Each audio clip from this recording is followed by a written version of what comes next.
Hey guys, how you doing? This is Manga etc. and I'm here to bring a review for One Piece episode 855. Not in order of how things happen, but this is what there is to talk about. So we have that moment with the Big Mom Pirates, mostly the book guy, I'm gonna call him Bookman, so I don't remember his name, and Tamago. They're basically having a conversation where the Bookman is like, okay, what's going on? Why can't we locate the Straw Hats? And this is where Tamago was like, yo, look at what's happened here. We need to stop underestimating these Straw Hats, rightly so, and we need to send out stronger forces so we stop the Straw Hats because it seems like they're gonna get away. Tamago's really he's not really, because there is a bit of back and forth between Tamago and the Bookman where the Bookman is saying, so what are you trying to say?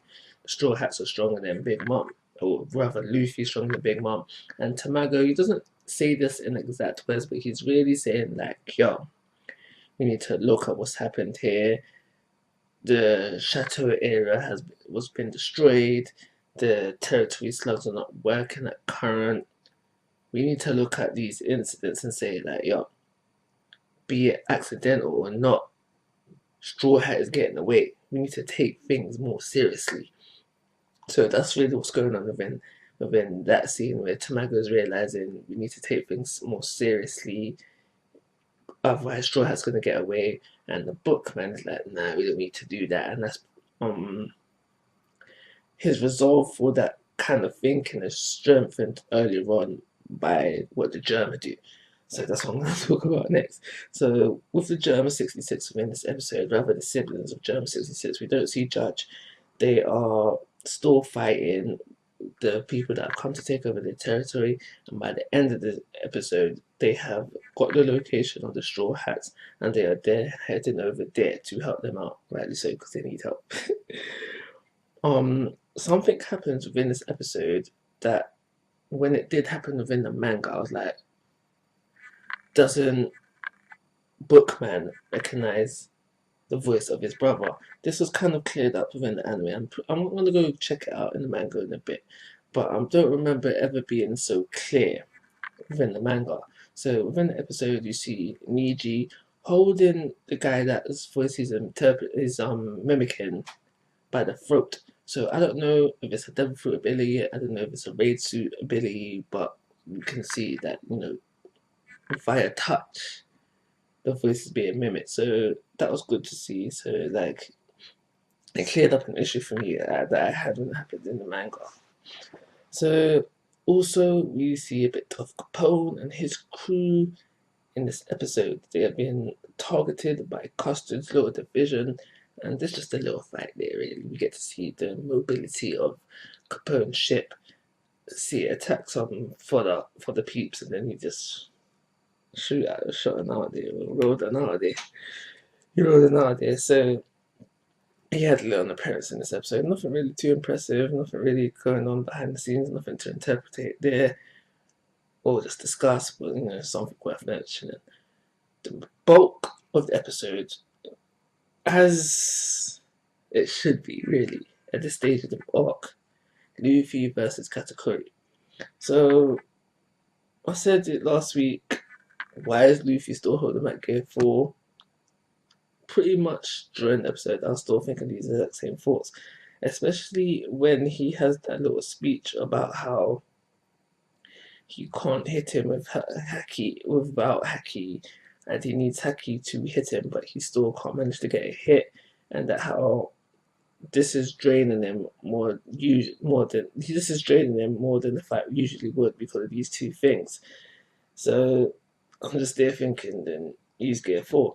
But I'm thinking to myself, I can't be 100% certain, but I think some of what we see in the earlier stages of their fight within this episode was filler, but I can't be 100% sure about that. On the other side of things, we do have Katakuri saying this is in the early stages of the fight as well, saying the exact same thing, saying that how because he's using a lot of his observation that he's seeing into the future, and because Luffy seems to be dodging at the most vital times during his attacks, he is also getting drained more than the usual fight, And he also says that this is starting to stress him out.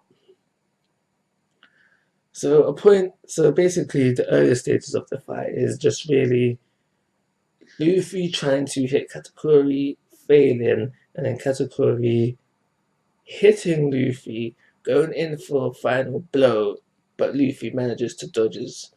Sometimes it's probably due to Katakuri not seeing that far ahead into the future, and yes, seeing that far into the future. And when Luffy does dodge these attacks, sometimes it's because of unconscious reactions, and maybe you can't predict that. I'm talking more about when, especially when he fell. When I think it was good. I think Katakuri was going in for the thrust, and he fell. Like he didn't say, "Yeah, I need to fall this way," it's because maybe he was unconscious for a bit, or maybe he just couldn't move, and so he fell the way he fell, kind of thing. So there was that. So in the later stages of the fight, Luffy's like, "Do you know what? I need to whip out Gear 4," and rightly so. Katakuri doesn't let him transform. But the reason why he doesn't let him transform is because he's late for tea. I can't remember the word they used in the episode, but basically it's tea. It's basically his tea. So he is getting he's 40 minutes late for his tea. He has his tea time. He wanted to go. That he does say he stopped underestimating him, but it's about the tea. It's about the tea. So yeah, he's like, yeah, no, 40 minutes late for my tea. I've won that now. Do you know what? I gotta finish this, so I'm gonna go get my tea. So we leave Luffy under a pile of moshi. And I almost forgot to mention it, but I'm gonna mention it now. So we find out within this episode that Katakuri has awakened his level 3 ability, and now I said it when it came out in the manga. This just adds to the hype of Katakuri. Not that it's like he was impressive before. Like if I can see into the future, he's a Logia type. He's got Haki. You don't need to give him awakening as well. That's just overkill. But yeah, we find out he's awakened within this episode, and like I just said, it adds to how impressive that the character is. So that's everything I've got to say about the episode. I don't think it deserves more than a 3-star rating, so that's what I'm going to do. Like always, guys, I'm asking for your thoughts and opinions. If you haven't already, please subscribe to my YouTube channel. But most importantly, take care. Have a nice day.